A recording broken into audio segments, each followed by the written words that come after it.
Hey Warrior Chefs, we're going to go ahead and I'm going to mix up some Starbucks pumpkin bread here for everyone. Probably no surprise that I do love my Starbucks. And one of my favorite things to have if I go once in a while is to grab some pumpkin bread.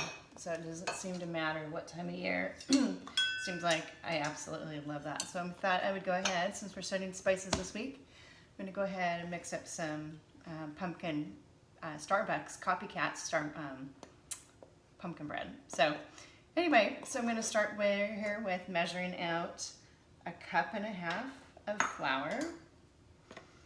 So I'm just going to do the dip and the sweep, level that off. So I've got 1.5 cups of flour there. And this is a quick bread, so this goes back to our study of basic baking ingredients together.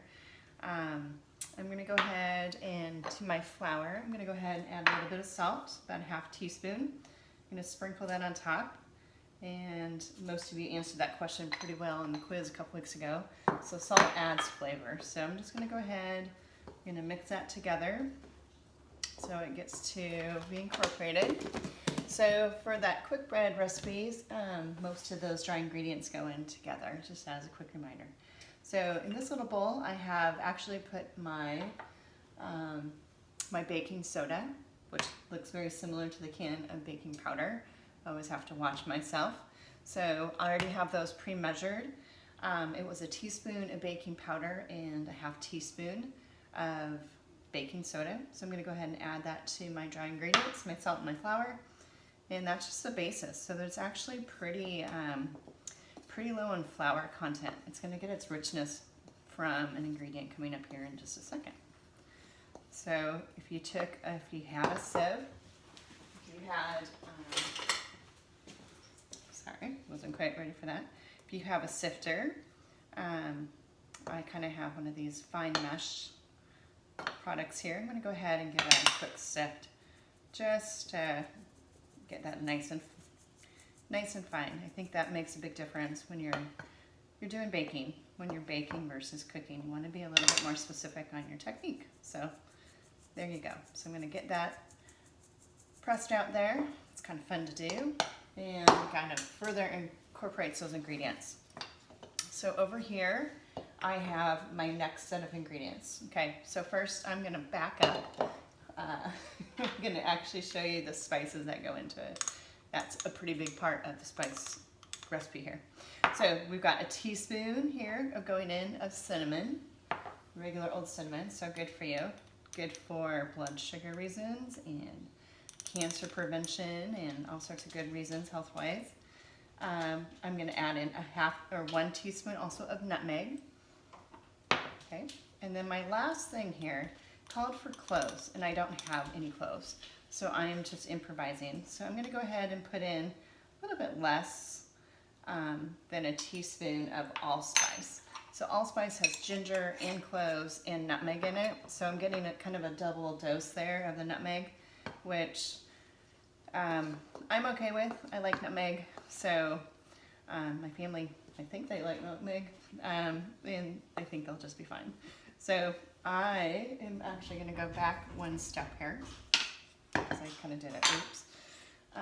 And that's just part of the process, right? You make the oops and you just keep going. Okay, so here is, I'm going to go back to sifting that together. It just takes a second. Then I have all those little extra crunchies there. I'm actually going to, I don't want to lose the flavor, so I'm going to go ahead and add those back there. So here is that. So I've got my flour bowl. I'm just going to put that aside.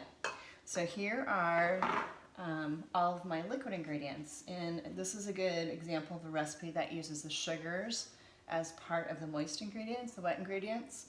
So I'm going to go ahead and show that to you. So I have my 4 eggs here. And always good to kind of do a mixing up of those ahead of time. And I think it was just ingrained to me training, but I'm going to go ahead and add my teaspoon to my teaspoon of vanilla to my eggs. And I'm going to continue to get that blended together there. I'm gonna go ahead and add my just regular old canola oil, which is just a version of regular oil there. I'm gonna go ahead and continue to kind of get that mixed together. I'm gonna have to go ahead and transition in a minute to my pumpkin, to my my rubber scraper. So next I have 3/4 cup of pumpkin, and this is what makes the bread so moist. And those eggs, that's a pretty high egg content. 4 eggs, it's quite a bit when you think about those going into a baked product. And then I have, go ahead and give that a few more stirs there and get that incorporated. And then what's gonna make this all kind of combine together a little bit more is the sugar.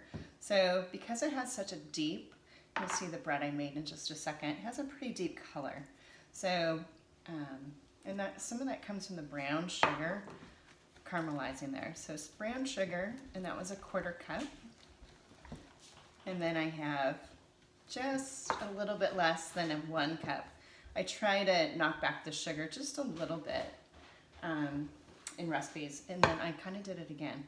I'm not gonna add all that sugar in because I find that it's pretty rich just from the eggs and pumpkin, the things that are probably gonna give me a little bit better nutrition. So I'm gonna go ahead, I'm gonna get that stirred together pretty well. I'm gonna go back to my flour bowl. This is just a recipe for 1 loaf of bread. So a lot of bread recipes actually are portioned to make 2, which is not a bad idea. There's always somebody who appreciates a loaf of bread. But because of that, I can kind of go with my smaller bowls here. So I'm gonna move that out of the way.